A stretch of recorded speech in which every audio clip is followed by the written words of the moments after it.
Apoio totalmente a criação de uma moeda global. Admirado, aguardei uma explicação. Deste modo, os agricultores na África receberão o mesmo pagamento que os agricultores na América do Norte. E os trabalhadores na Ásia receberão o mesmo que os trabalhadores na Europa e em todo o resto do mundo. A perspectiva é interessante. Perguntei ao cavalheiro que estava comigo à mesa: você já estudou seriamente o sistema bancário ou o papel histórico do dinheiro? A resposta negativa dele não me surpreendeu. Afinal, igualdade salarial e custos de produção não são exatamente questões monetárias, embora afetem de algum modo a moeda. Portanto, passamos uma grande parte de nosso horário de almoço analisando o relacionamento entre dinheiro, bancos e poder. Esta discussão provocativa que tivemos, enquanto apreciávamos uma sopa bem quente, ocorreu durante o encontro anual de uma organização cristã de assistência social que tem um orçamento de muitos milhões de dólares. A pessoa que estava comigo à mesa era um membro da diretoria que representava um braço regional importante da organização. Claro, ele era apenas um homem em uma grande estrutura administrativa, mas suas decisões, combinadas com as dos outros membros, impactavam os projetos em todo o mundo. Assim, achei sua declaração de apoio a uma moeda global muito mais preocupante, pois ali estava um indivíduo envolvido na tomada de decisões econômicas importantes, mas que não compreendia aquilo que apoiava. Durante nosso almoço, ficou claro que ele não tinha compreensão alguma sobre a incrível mudança de poder que ocorreria sob esse esquema, uma mudança que efetivamente criaria um mestre global de proporções intocáveis. Tudo o que ele podia ver era uma solução que seria um curativo em escala internacional, uma moeda global única para tratar o problema da pobreza. Refleti sobre essa conversa após retornar para casa, perplexo com a facilidade com que uma pessoa com os motivos corretos estava disposta a aderir a uma aventura arriscada em escala global. Pesquisando na seção sobre bancos e economia em minha biblioteca, folheei alguns livros e documentos para me aprofundar nesse assunto espinhoso. Encontrei diversas citações interessantes nas páginas. A grande luta da história tem sido a luta pelo controle do dinheiro. É quase tautológico afirmar que controlar a produção e distribuição do dinheiro é controlar a riqueza, os recursos e os povos do mundo. Jack Weatherford, antropólogo e autor. O controle do dinheiro e do crédito toca no coração da soberania nacional. A. W. Clausen, presidente do Bank of America, em uma resposta à sugestão de criar um banco central global. Clausen mais tarde assumiu a presidência do Banco Mundial. Depois que um país abre mão do controle de sua moeda e do crédito, não faz diferença quem são os deputados e senadores desse país. Boel Mackenzie King, ex-primeiro-ministro do Canadá. Tudo isto faz surgir uma pergunta interessante. O mundo precisa de um banco central global? Se você quiser criar uma moeda global única, então é necessário uma estrutura bancária internacional armada, com uma política monetária em uma escala planetária. Essencialmente, o requisito para uma moeda global única é um banco que tenha poder sobre todos os países, nações e línguas.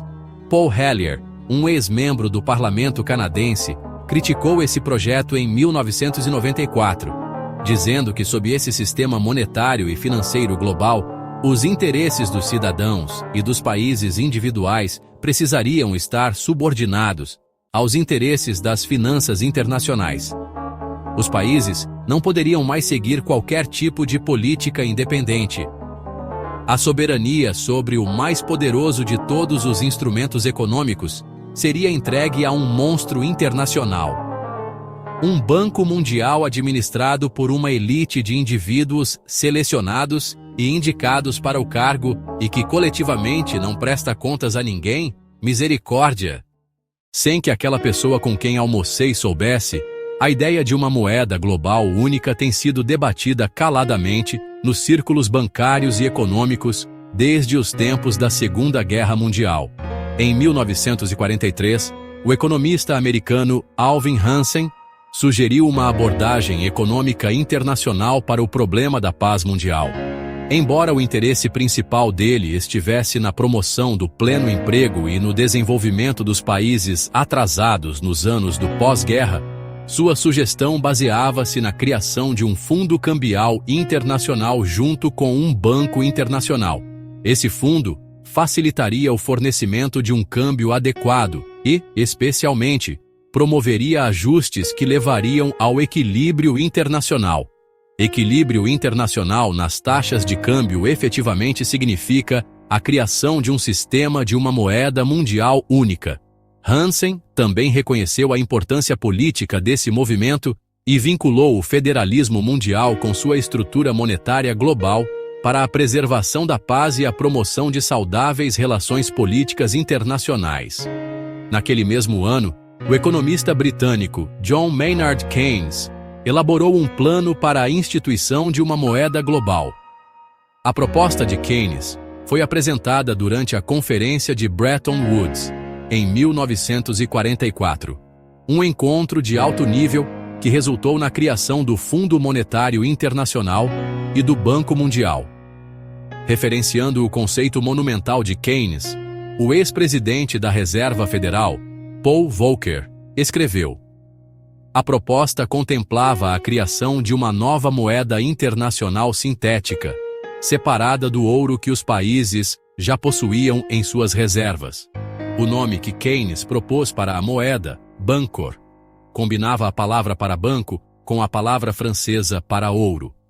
Por trás dos bastidores, os Emiro também tinham uma proposta de moeda mundial para o encontro de Bretton Woods, apresentada por Henry Morgenthau Jr., e criada basicamente pelo funcionário do Departamento do Tesouro, Harry Dexter White, que mais tarde seria acusado de ser um agente soviético.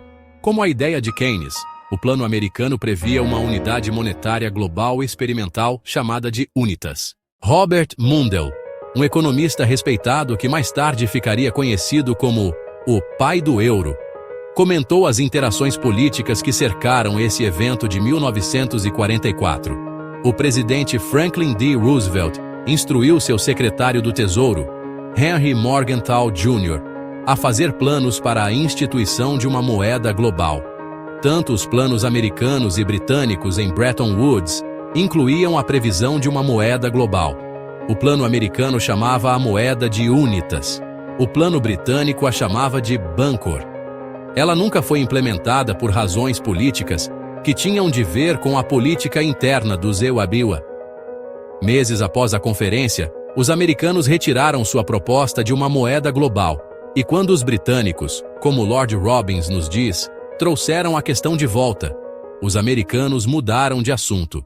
Em 1944, haveria eleições presidenciais e forças isolacionistas, e o próximo Congresso poderiam resistir a uma ideia que poderia ser interpretada como um sacrifício de certo grau da soberania.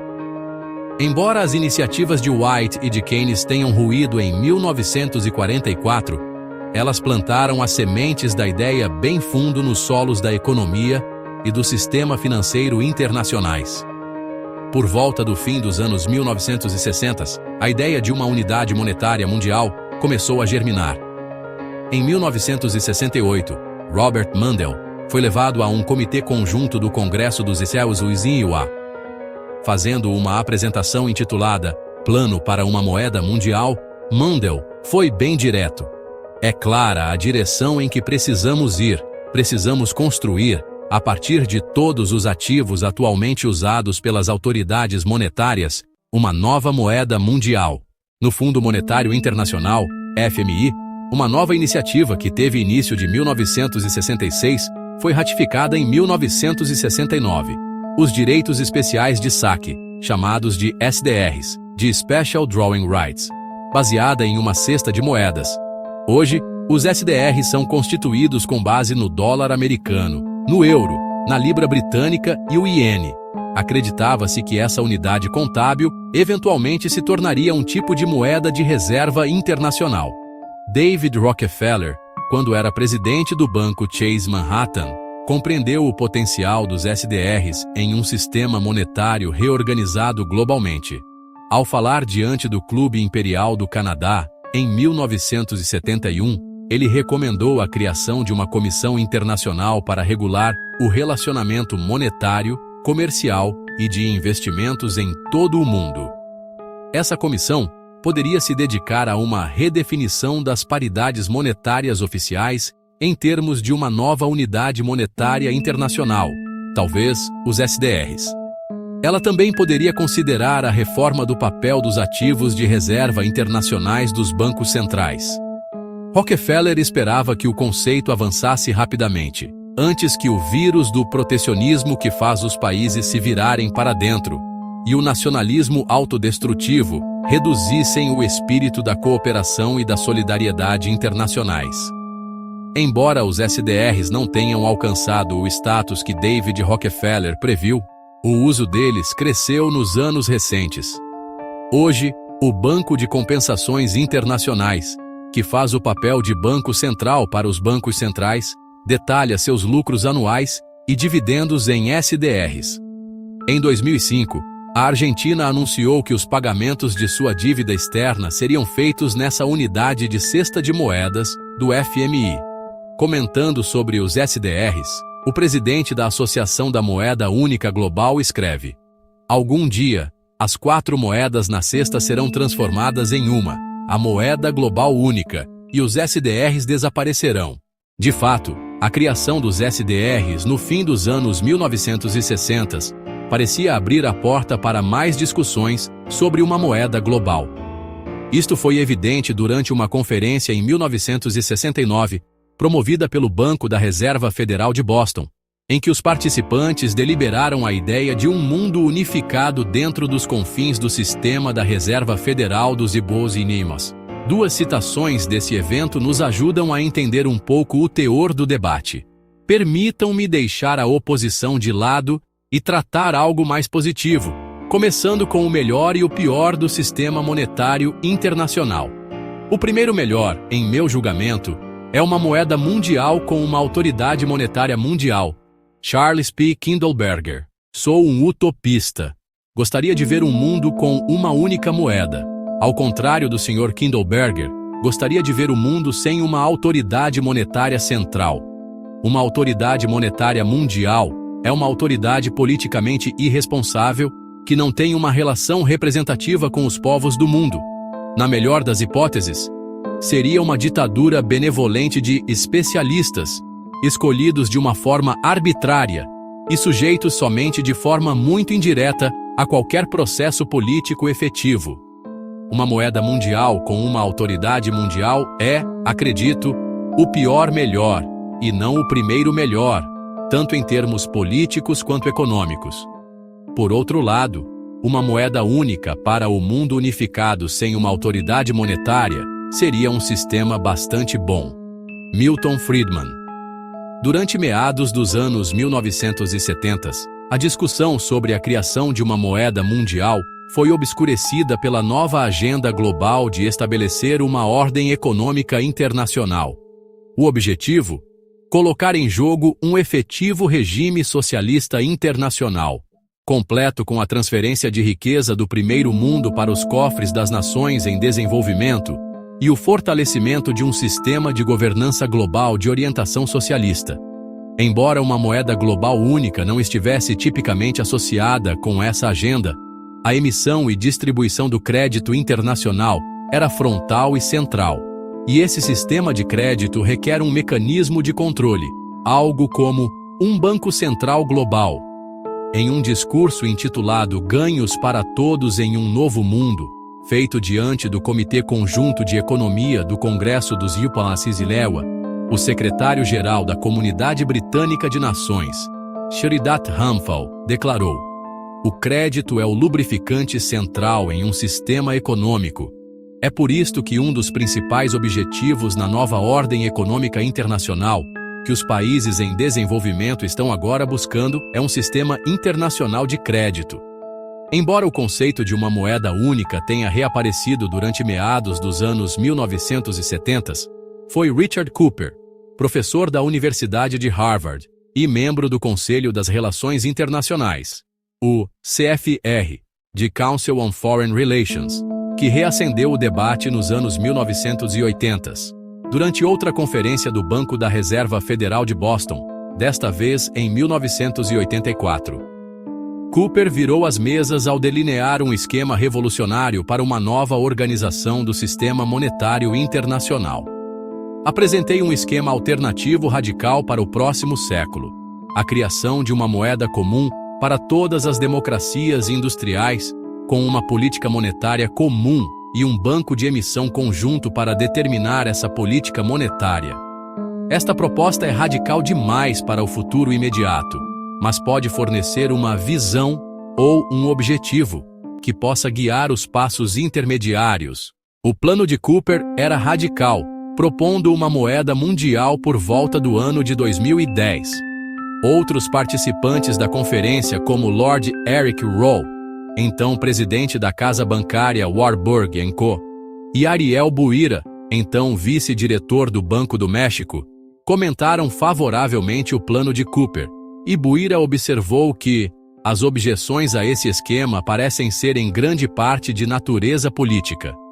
No verão de 1984, o CFR publicou a proposta de Cooper em sua revista Foreign Affairs. Desde então, outros economistas expressaram apoio à criação de uma moeda global única. Considere algumas citações. 1998. A transição para uma moeda única para todo o mundo poderá acontecer com uma rapidez que surpreenderá a muitos. O mundo pode facilmente fazer a transição das quase 200 moedas que existem hoje para somente uma única moeda em uma década, e daqui a 25 anos, os historiadores se perguntarão por que levou tanto tempo para eliminar a Babel de moedas que existiam no século XX. Brian Taylor, economista-chefe do Global Financial Data. 2001. Quando o Visa foi criado 25 anos atrás, os fundadores viram que o mundo necessitava de uma moeda global única para as operações cambiais. Tudo o que fizemos a partir de uma perspectiva global foi tentar colocar uma peça após a outra para cumprir essa visão global. Sarah Perry, diretora do Programa Estratégico de Investimentos do Visa. 2004. Para a economia do mercado global prosperar nas próximas décadas, uma moeda global parece ser a concomitante lógica. Martin Wolf, comentarista de assuntos econômicos do jornal Financial Times e ex-economista sênior do Banco Mundial. Em 2007, o Conselho das Relações Internacionais apresentou novamente a ideia de um sistema monetário global ao publicar em sua edição de maio-junho da revista Foreign Affairs um artigo intitulado O Fim das Moedas Nacionais.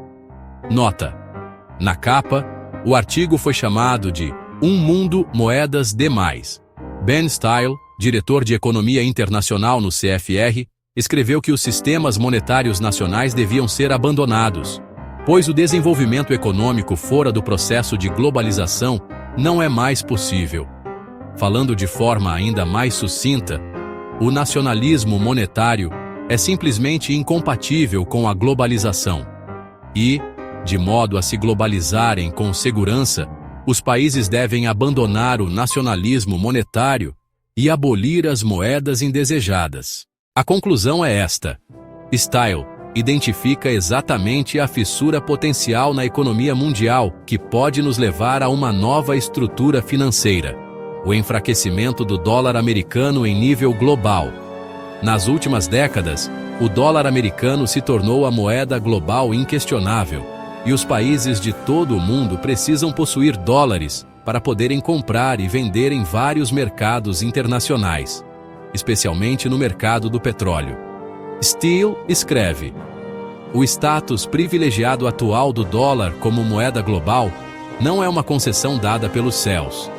Essencialmente, o dólar é apenas outra moeda suportada pela fé que os outros a aceitarão de boa vontade no futuro, em troca das mesmas coisas valiosas que ela comprou no passado. Isto coloca uma grande responsabilidade sobre as instituições do governo do ZEU para validar essa fé.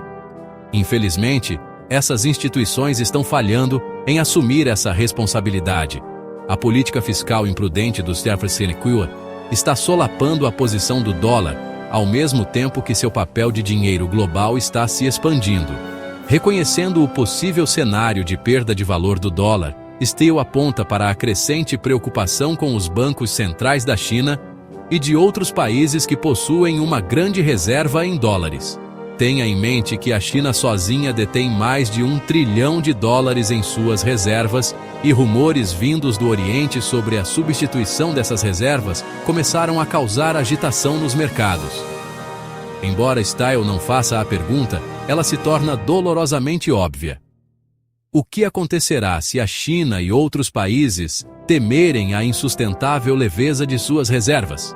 O que acontecerá com a economia mundial se os bancos centrais começarem rapidamente a se desfazer de suas reservas em dólares?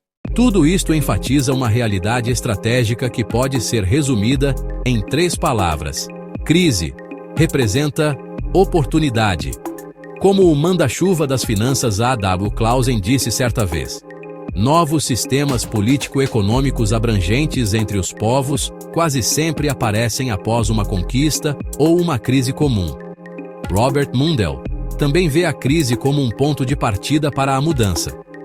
Em uma palestra em maio de 2007, ele relatou: a reforma monetária internacional se torna possível em resposta a uma necessidade sentida ou devido à ameaça de uma crise global.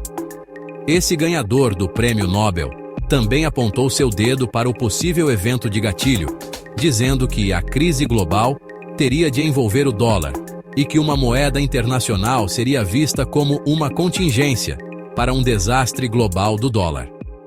Com uma crise similar em mente, Ben Steele oferece aquilo que parece ser uma solução altruísta. De modo a evitar a crise, todos os países precisam abrir mão de sua soberania antes que o problema se torne insuperável.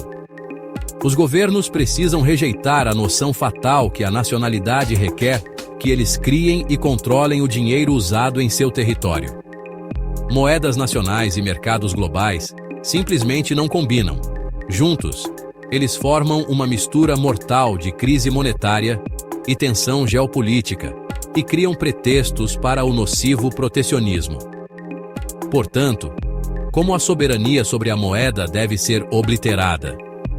Steele afirma candidamente que o mundo precisa se reagrupar em torno de 3 unidades monetárias regionais: o dólar, o euro e uma nova moeda asiática.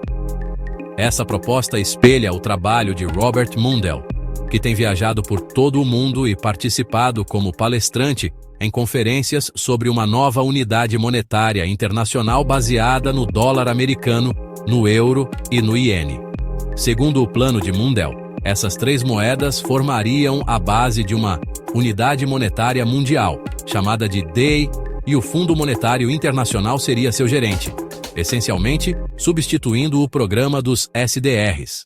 A implementação do plano de Mundell pode não estar tão distante, pois grandes blocos monetários liderados pelo sucesso da Europa com o euro estão se formando em diversas partes do globo. As nações da América do Sul, do Sudeste Asiático e da África estão todas procurando criar zonas monetárias regionais. O Oriente Médio também está seguindo o mesmo caminho. Na verdade, em 2010, se tudo ocorrer de acordo com o plano, o Conselho de Cooperação do Golfo, que é constituído por diversos países do Oriente Médio, incluindo o Kuwait e a Arábia Saudita, terá seu próprio sistema monetário regional. Dubai, a cidade que cresce mais depressa em todo o mundo, também é membro desse conselho. A América do Norte também está buscando a integração das moedas. Há vários anos que o conceito de um sistema monetário norte-americano surgiu nos círculos dos bancos centrais, sendo Amero o nome sugerido para a nova moeda continental. E, se não for o Amero, então alguns acreditam que o dólar deva se tornar uma moeda trinacional. Em maio de 1999, a economista Judy Shelton sugeriu para o Comitê da Câmara sobre Bancos e Serviços Financeiros a dolarização da América do Norte. Da mesma forma, outros estão examinando as opções monetárias para o continente e o ímpeto para um novo sistema econômico regional que vincule o Canadá, o Zimbábue e o México está crescendo em intensidade. Mas como os blocos monetários regionais contribuem para a criação de uma moeda global única? Morrison Bonpas, presidente da Associação da Moeda Global Única, SGCA, de Single Global Currency Association, um grupo de economistas que trabalha para a criação de uma moeda internacional, responde à pergunta: as uniões monetárias do século XXI e aquelas que vieram do século XX são os marcos no caminho para o futuro e para a União Monetária Global. Bonpas desenvolve melhor o ponto. Graças ao sucesso da União Europeia e outras uniões monetárias, sabemos agora como criar e manter os 3Gs. Uma União Monetária Global, com um Banco Central Global e uma moeda global única. O mundo está pronto para começar a se preparar para uma moeda global única, exatamente como a Europa se preparou para o euro, e os países do Golfo Árabe estão se preparando para uma moeda comum. Após o objetivo de uma moeda global única estiver estabelecido por países que representam uma proporção significativa do PIB mundial, então o projeto pode ser buscado como seus predecessores regionais. Essencialmente, o modelo regional se torna uma etapa intermediária para a criação de uma moeda mundial. Entretanto, o problema do nacionalismo persiste. Discutindo esse problema, Bonpas escreve: a tarefa pode ser definida de forma bem simples. Como fazer a transição das atuais 147 moedas para uma só? Desenvolver a vontade política para superar a força residual do nacionalismo é o maior desafio para o movimento para um mundo dos 3Gs. Como ocorreu com a implementação do euro, a economia e política da União Monetária estão inextricavelmente ligadas uma com a outra, e a lógica de ambas aponta para o mundo dos 3Gs. A questão agora não é se o mundo adotará uma moeda global única, mas quando, e quão tranquila, barata e planejada, ou quão difícil, cara e caótica será a jornada. Para os internacionalistas, a soberania nacional é o obstáculo predominante. Para um banco central global e uma moeda mundial existirem, algumas outras estruturas políticas precisarão ser formadas. Robert Mundell compreendeu esse problema político ao fazer uma apresentação em 2003 intitulada O Sistema Monetário Internacional e a Questão de uma Moeda Mundial. A resposta dele foi franca: uma moeda global única não poderá ser instituída sem um governo global.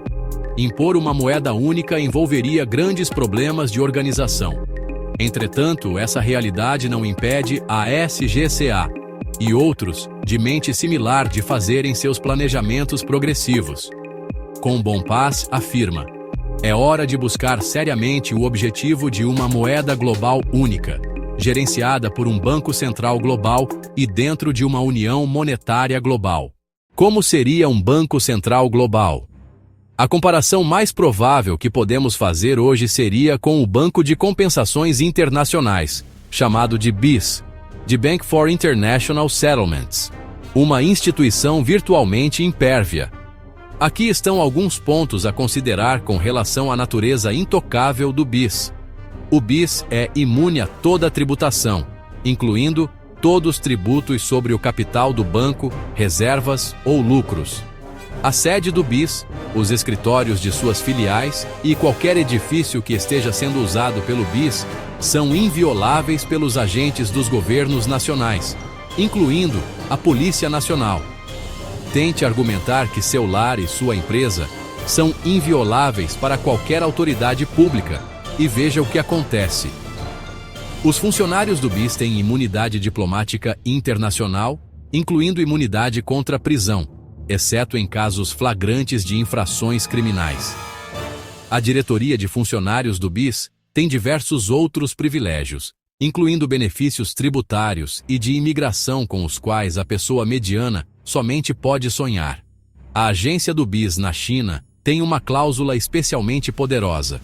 O banco não estará sujeito a qualquer forma de supervisão financeira ou bancária e não estará obrigado a implementar qualquer forma de norma contábil ou seguir qualquer forma de requisito de licenciamento ou de registro.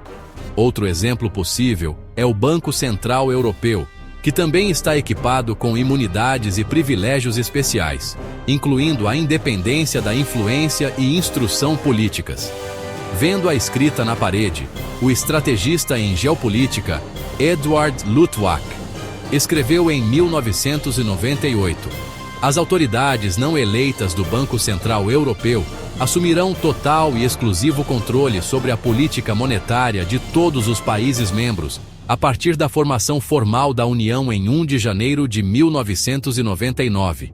Imune a qualquer interferência democrática, o banco estará livre para interferir quando quiser em tudo o que se refira a dinheiro em todos os países membros. É disto que o mundo precisa? É isto o que o mundo quer? Um banco central global que atue como o rei do mundo? Infelizmente, pouquíssimas pessoas compreendem o poder e influência exercidas pelos bancos centrais. Stephen Solomon, em seu livro sobre os bancos centrais, detalha essa realidade em seu cenário mais amplo. As impressões digitais dos banqueiros centrais estão em toda a parte por trás das manchetes financeiras diárias. A elevação e queda das taxas de juros, as subidas e descidas do dólar e o resgate emergencial do mercado acionário em colapso de um país em crise. Entretanto, eles próprios são raramente vistos ou compreendidos, exceto por uma elite minoritária. Em seguida, Solomon descreve os banqueiros centrais globais, e o BIS em particular, como uma maçonaria internacional, um clube de amigos que tem suas negociações escondidas atrás do véu de transações especializadas, jargões técnicos e uma incrível influência. Por incrível que pareça, a Associação da Moeda Global Única, SGCA, sugere que o Banco Central Global operará com governança aberta, em que cada decisão será exposta na internet para os olhos de bilhões de pessoas. O argumento contra essa visão de transparência é massacrante demais. Utilizando os bancos centrais atuais e históricos como um modelo, é evidente que um Banco Central Global estará fora do alcance das pessoas. Com relação à sede para o Banco Central Global, Bompassy sugere Basileia, Zurique ou Genebra. A Suíça tem uma reputação de solidez monetária, e situar o BCG na Suíça poderá ser o incentivo necessário para que esse país ingresse como membro da União Monetária Global. A estrutura governante do BCG deve ser relativamente fácil de criar, dados os modelos disponíveis e bem-sucedidos da Reserva Federal dos IBNCAO, do Banco Central Europeu, do Fundo Monetário Internacional, do Banco Mundial, das Nações Unidas e de organizações associadas, como a Organização Mundial da Saúde. Nem todos estão satisfeitos com as estruturas de todas essas organizações, mas esta é uma questão política negociável. Ele está correto, é uma questão política. Isto foi evidente para Richard Cooper, quando ele apresentou a ideia de um Banco Central Global e uma moeda global na Conferência do Banco da Reserva Federal de Boston, em 1984. A ideia está longe de ser politicamente viável no presente. Devido à necessidade de uma real cessão da soberania monetária, serão necessários muitos anos de consideração até que as pessoas se acostumem com a ideia. Entretanto, naquela época, Cooper propôs um cronograma específico para começar a encarar essa ideia seriamente. Este regime de moeda única é radical demais para ser imaginado dentro de um futuro próximo. Todavia, ele não é tão radical para 25 anos no futuro. Da mesma forma, a SGCA tem uma data em mente, 2024. Em retrospecto, o cronograma de Cooper parece bastante preciso. 25 anos após 1984 nos traz a 2009. E hoje a ideia de uma moeda global única está ganhando força por meio de organizações como a SGCA e por meio de importantes proponentes como Robert Mundell. Além disso, o Banco de Compensações Internacionais tem publicamente considerado o potencial para uma moeda única para o mundo construída em torno dos agrupamentos regionais. Mas tudo isto irá ajudar o agricultor na África ou trazer igualdade salarial para os trabalhadores de todo o mundo? Provavelmente não. Entretanto, isto dará poderes sem precedentes a um cartel bancário internacional, de um tipo que nunca foi visto ou experimentado antes.